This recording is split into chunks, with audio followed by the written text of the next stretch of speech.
Hello everyone, my name is Kanika. I am a special educator and welcome back to Speducation. So आज हमको एक नई series शुरू करेंगे जो है सीटेट पेपर 2 वालों के लिए और टेट वालों के लिए। आज से हम सोशल साइंस शुरू करेंगे और हम स्टार्ट करेंगे ज्योग्राफी से। मेक श्योर कि आप फैमिली से जुड़े हुए हों सारी सोशल मीडिया हैंडल्स पे, स्पेशली टेलीग्राम पे, बिकॉज ये सारे नोट्स आपको टेलीग्राम पे PDF फॉर्म में ईजिली अवेलेबल हो जाएंगे। Okay, so without wasting any time चलिए शुरू करते हैं। सो आज हम अर्थ के बारे में पढ़ेंगे, बहुत सारी बेसिक और इम्पॉर्टेंट चीज़ें डिस्कस करेंगे जो आपको एग्जाम्स में हेल्प करेंगी। ओके, सो एक्सप्लेनेशन पे ध्यान दीजिएगा प्लीज़, नोट्स आपको टेलीग्राम पे इजीली मिल जाएंगे। सो अगर हम अर्थ की बात करते हैं तो सबसे पहला पॉइंट जो हमारे सामने आता है वो ये है कि earth is the only planet where life is possible. Earth सिर्फ एकमात्र ऐसा प्लैनेट है जहाँ पर लाइफ पॉसिबल है। पर ऐसा क्यों है? इसके कुछ ज़रूरी कारण हैं जिस वजह से लाइफ पॉसिबल है। वो क्या कारण है? कैसे आपको क्वेश्चन आ सकता है, why is life possible on earth? Earth पे लाइफ क्यों पॉसिबल है? तो वो इसीलिए है, इसका आंसर बहुत ही ज़्यादा सिंपल है, क्योंकि अर्थ पे जो है एक बैलेंस्ड एटमॉस्फेयर है। यहाँ का जो एटमॉस्फेयर है बैलेंस्ड है, आपको सही मात्रा में ऑक्सीजन मिलेगी, CO2 मिलेगी, जितना चाहिए आपको जीवित रहने के लिए। ओके, तो पहला रीज़न तो ये हो गया। Another very important reason is, जो आई नो आप सबको पता ही है, एक बहुत ही इंपॉर्टेंट एलिमेंट जो है अर्थ पे वो है वाटर, जो लाइफ के एग्जिस्टेंस के लिए बहुत ही ज़्यादा ज़रूरी है। Okay, so life on earth exist due to the presence of water and appropriate distance between the sun and the earth.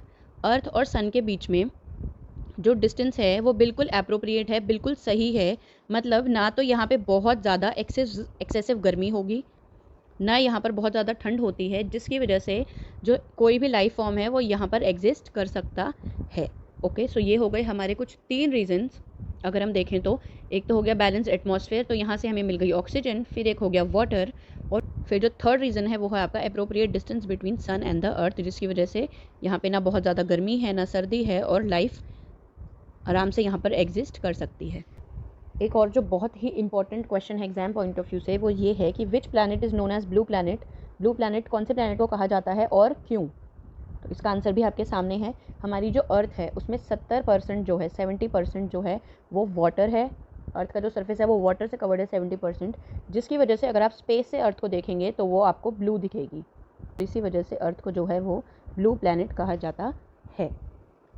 Okay, आप सबको पता होगा अर्थ जो है वो एक मूवमेंट कंटिन्यूस करती रहती है, इतनी ज़ोर से नहीं करती कि हमें फील हो और हम गिर जाएं इधर उधर, ठीक है, पर एक जो कंटिन्यूस मूवमेंट है वो चलती रहती है बहुत स्लोली। और जो अर्थ की मूवमेंट है वो 2 तरीके की होती है, ठीक है, 2 टाइप्स। First is rotation. अगर हम पहले बात करें वो होती है रोटेशन। रोटेशन क्या होती है? अर्थ अपनी जगह पे ही गोल गोल घूमती है, उसको हम बोलते हैं रोटेशन, ठीक है। जैसे स्पिन करती है, जब हम लट्टू घुमाते हैं अपनी जगह पे, जैसे लट्टू गोल गोल घूमता है, स्पिन करता है, उसी तरह अर्थ जो है वो अपने एक्सिस पे स्पिन करती रहती है, जिसको हम बोलते हैं रोटेशन। और एक रोटेशन को कंप्लीट होने में कितना टाइम लगता है? 23 आवर्स 56 मिनट्स एंड 4.09 सेकेंड्स, ठीक है, जिसे हम अप्रॉक्स 24 घंटे भी बोल देते हैं। इतना टाइम लगता है एक रोटेशन को पूरा होने में। और एक और इम्पॉर्टेंट क्वेश्चन, ये जो रोटेशन है इसी की वजह से डे और नाइट होता है। जब अर्थ गोल गोल घूम रही होती है तो जो अर्थ का पार्ट सनलाइट रिसीव कर रहा होता है, जिस साइड सनलाइट पड़ रही होती है वो तो हो जाता है आपका दिन, और जिस साइड सनलाइट नहीं पड़ रही, जो अंधेरे में है पार्ट, वहाँ हो जाती है आपकी नाइट। समझ में आई बात? फिर जो अगला है, दूसरे टाइप की जो मूवमेंट है वो होती है रेवोल्यूशन। रेवोल्यूशन में क्या होता है? अर्थ अपनी जगह पर नहीं घूमती, अर्थ जो है वो सन के अराउंड घूमती है, सन के आसपास घूमती है। ये सिंपल लैंग्वेज में कहें तो सन के चक्कर लगाती है, ठीक है। रोटेशन में तो अपनी जगह पे गोल गोल घूमती रहती है, और रेवोल्यूशन में अर्थ मूव्स अराउंड द सन, ठीक है, अपने ऑर्बिट पे सन के अराउंड घूमती रहती है। एक रोटेशन कंप्लीट होने में लगभग 365 डेज 48 मिनट्स और 45.68 सेकेंड्स लगते हैं। एक साल में हमारे जनरली 365 डेज होते हैं, सबको पता है, ठीक है, पर हर 4 साल में एक लीप ईयर भी आता है, ठीक है। वो कैसे आता है ये भी देख लीजिए आप, बहुत ही एक जनरल नॉलेज वाला क्वेश्चन है और आपके एग्जाम पॉइंट ऑफ व्यू से भी इंपॉर्टेंट है। पहली बात तो ये कि हर 4 साल में एक लीप ईयर आता है, हर चौथा जो एक साल है वो लीप ईयर होता है। कैसे होता है? लीप ईयर में जो है आपके 366 डेज होते हैं। अब वो कैसे बनते हैं? 365 डेज़ का एक साल हो गया। अब ये जो रेवोल्यूशन का बचा हुआ टाइम है 48 मिनट्स एंड 45.68 सेकेंड्स, जब हम इनको ऐड ऑन करते हैं तो हर 4 साल में हमें 24 घंटे और मिल जाते हैं। ठीक है। ये जो रिमेनिंग टाइम को हम ऐड करते हैं तो हर 4 साल में हमें 24 घंटे और मिल जाते हैं। 24 घंटे मतलब हमें एक दिन और मिल जाता है, इसीलिए हर चौथे साल में एक दिन एक्स्ट्रा होता है प्लस 1 डे होता है और उस साल को हम लीप ईयर बोलते हैं, जिस वजह से फरवरी में 29 डेज़ होते हैं। यूजुअली हर साल में फरवरी में 28 डेज़ होते हैं, पर अगर हम लीप ईयर की बात करें तो फरवरी में 29 डेज़ होते हैं। अगर हम देखें तो बहुत ईजी तरीके से समझ आ जाएगा। रोटेशन क्या है, जब अर्थ जो है अपने एक्सिस पर गोल गोल घूम रही है और अर्थ जो है ऐसे पूरा सन के आसपास चक्कर लगा रही है, तो ये हो गया आपका रेवोल्यूशन। ठीक है। और इसी तरह अगर हम मून को देखें तो मून भी जो है अपने अपने एक्सिस पर रोटेशन करता रहता है और अर्थ के अराउंड घूमता रहता है, जिसको बोलते हैं रेवोल्यूशन। ठीक है। तो मून जो है वो अर्थ के चक्कर लगाता है, मून जो है वो अर्थ के अराउंड रिवॉल्व करता है और अर्थ जो है वो सन के अराउंड रिवॉल्व करती है। ठीक है। Now let's talk about structure of the अर्थ। हमारे अर्थ का स्ट्रक्चर कैसा है। हमारी जो अर्थ है वो 3 लेयर से बनी है। ठीक है। 3 परतें हैं।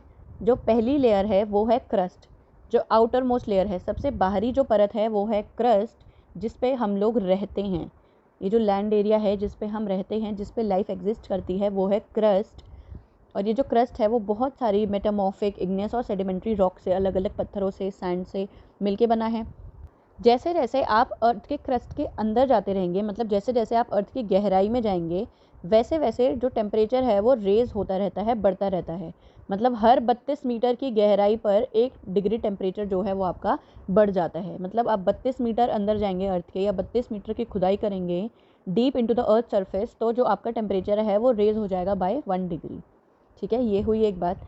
उसके बाद अगर हम बात करें सेकेंड पार्ट की, सेकेंड लेयर की, तो जो अर्थ की सेकेंड लेयर है क्रस्ट के अंदर या क्रस्ट के नीचे, तो वो है मैंटल, जो कि 2 लेयर्स से मिलके बनी है, upper mantle and lower mental. ये जो मैंटल है ये 2900 किलोमीटर थिक है, थिक होता है, मोटा या आप चौड़ा कह लीजिए। And it consist of 83% of earth's volume. मतलब अर्थ का जो टोटल 100% वॉल्यूम है उसमें से 83% वॉल्यूम जो है, 83% स्पेस, 83% जगह जो है वो मैंटल की वजह से है, या उतनी जगह में मैंटल एग्जिस्ट करता है। तो मैंटल की जो ऊपर की लेयर है वो आपकी अपर मैंटल है और उसके नीचे जो लोकेटेड है वो लोअर मैंटल है। उसके बाद अगर हम बात करें कोर की, तो कोर सबसे अंदर का पार्ट है हमारी अर्थ का। ठीक है।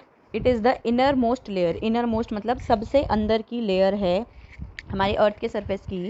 And it is rich in iron and निकल। आयरन और निकल यहाँ पे भारी मात्रा में पाया जाता है। The outer most layer of the core. Core की जो सबसे बाहरी परत है वो लिक्विड स्टेट में है और कोर की जो सबसे अंदर की परत है वो सॉलिड स्टेज में है। देख लेते हैं एक बार। ये है हमारी लेयर्स ऑफ द अर्थ। इसमें अगर हम देखें तो जिस लेयर पर हम रहते हैं या लाइफ एग्जिस्ट करती है वो है ये बाहरी परत, जो कि है crust.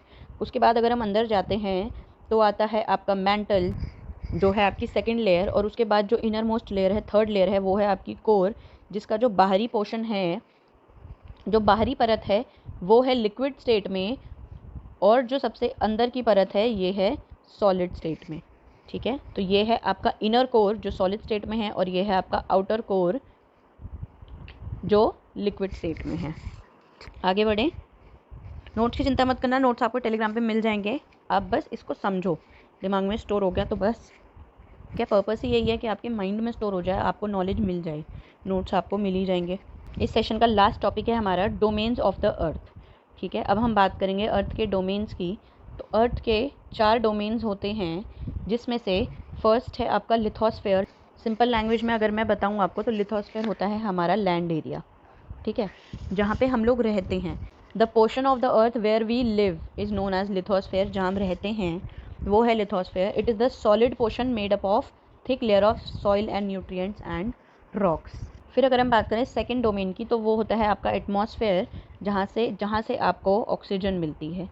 Basically atmosphere is a thick blanket of air. एक बहुत मोटी चादर है हवा की, जो बहुत सारी अलग अलग गैसेस से मिलकर बनी है। The various gases of the atmosphere are oxygen, nitrogen, carbon dioxide and others. और बहुत सारी गैसेज हैं, नियॉन हो गई, हीलियम हो गई, हाइड्रोजन हो गई, जो आपके वाटर वेपर्स होते हैं, डस्ट पार्टिकल्स होते हैं, वेरी लाइट जो होते हैं, वो आपके सब एटमॉस्फेयर में ही पाए जाते हैं। फिर अगर हम बात करें हमारे थर्ड डोमेन की, तो वो है हाइड्रोस्फेयर।